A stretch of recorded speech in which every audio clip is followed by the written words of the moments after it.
Hello everyone! In this video, I will be talking about why I love Remember the Titans. It's my favorite movie, and if you know me, then you know that. And I'd say the main reason, or the number one reason why I loved this movie so much is the integration of cultures. I mean, I just love different cultures, different backgrounds, different races coming together as one and putting aside differences, you know, coming together. I just absolutely love it. And the fact that there was so much hatred at the beginning of the movie between the two races simply because of their race and nothing else. And the fact that at the end there was just so much brotherhood and so much love that came out of it. I can watch that movie 4 times a day and I will not get tired of it because it's just so beautiful. Like, it's so beautiful. So the integration of cultures. I don't know if the fact that I love interracial relationships has anything to do with that. The fact that I just love that so much in the movie, but I do love interracial relationships.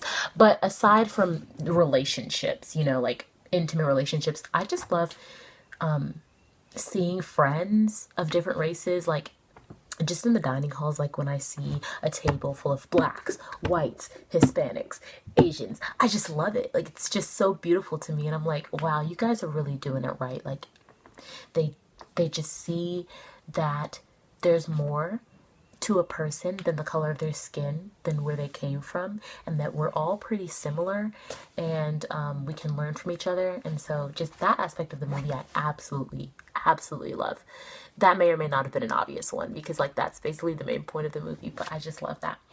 Another thing about Remember the Titans that I absolutely love is the fact that the elements that they went through and that they talked about in the movie are very relevant today. The movie was made in like 1990 or somewhere around that time, and we're still dealing with a lot of the same things today. It could be, oh, relationships. There's so many different relationships in the movie. There's a relationship that Gary has with his girlfriend Emma, who's very closed off to the idea of him being best friends with a black guy, and she's like, I don't really know if I'm down with that, and that causes a rift in their relationship. But in the end, you know, after his accident and after she realized that Julius is a really awesome person, you know, they came together. That made their relationship stronger, and you know, it was just growing together. They were growing, and so we could all take a pointer from that with our relationships that we have, whether they're intimate or whether they're friendships.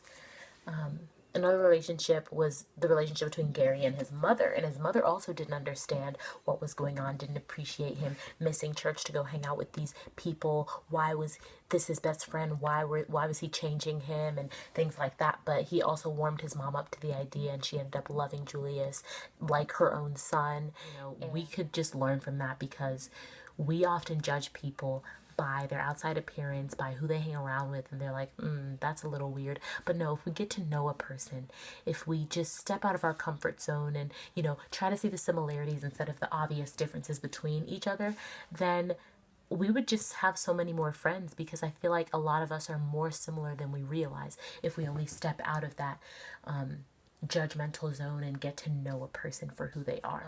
Oh, there is another relationship that I absolutely love, which is the one between Cheryl and Nikki. Cheryl being the white coach's daughter, and Nikki being the black coach's daughter. And they also didn't like each other. For what reason? Because they were different races. But in the end, you know, they were really good friends. I love the scene where they're jumping for joy because the team won. They look at each other and they're like, oh, and then they keep cheering. But it's just so funny.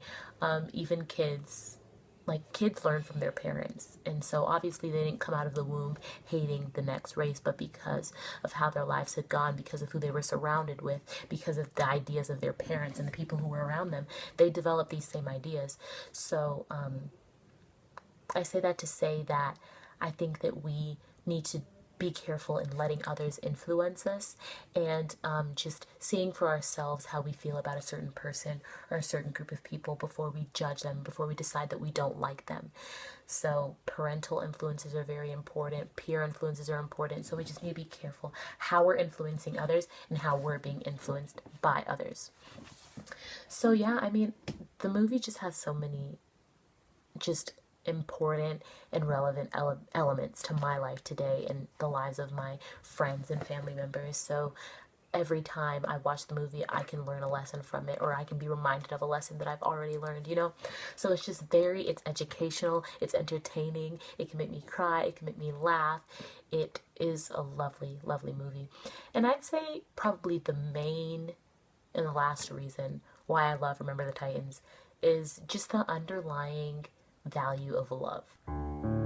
I mean, if we think about it, everything that happened in the movie, the hatred at the beginning, the love at the end, there's an underlying layer of, there's like something that this whole movie is about. And I'd say it's about love. And it's about seeing people for who they are, which falls under love, you know? Treating people with respect, that falls under love. If you love someone, you're going to treat them with respect. You're going to get to know them before you judge them. You're going to give them the benefit of the doubt.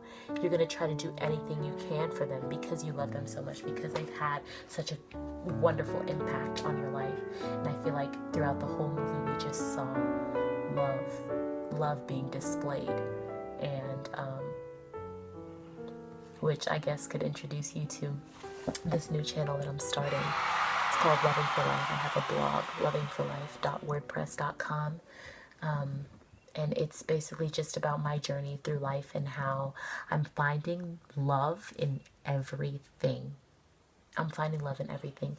And I'm just striving to be a more loving person to my friends, to my family, to strangers, you know, to everyone I come in contact with and those who I don't physically come in contact with, but just to live a life of love. And so I hope that you all join me on this journey. And if you haven't seen Remember the Titans, I mean, you need to see the movie and comment. Tell me what you think about it. Tell me what elements you saw in the movie that you really liked. Tell me what you learned from it. If you didn't like something, let me know. Let's have a discussion, a healthy discussion. But that movie has been my favorite for the past, I don't know, maybe 5 years, maybe more. But I mean, just no movie has topped it in its amazingness and its beautifulness and its loveliness. So, but yeah, I appreciate you all watching. My name is Damisi Fowley.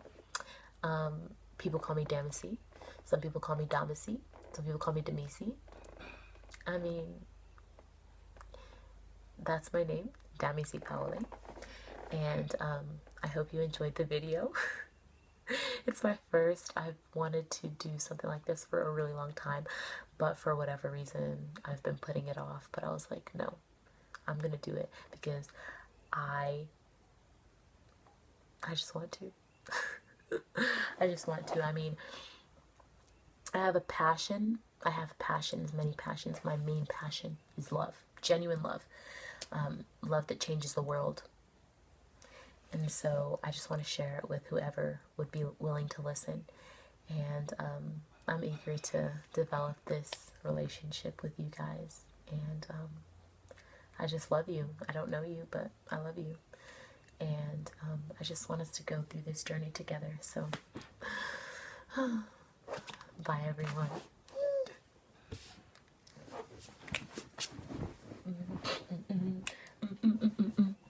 My theme song needs to be Where is the Love by Black Eyed Peas. Where is the love? Where is the love? Where is the love? The love. What's wrong with the world, mama? People living like they ain't got no mamas.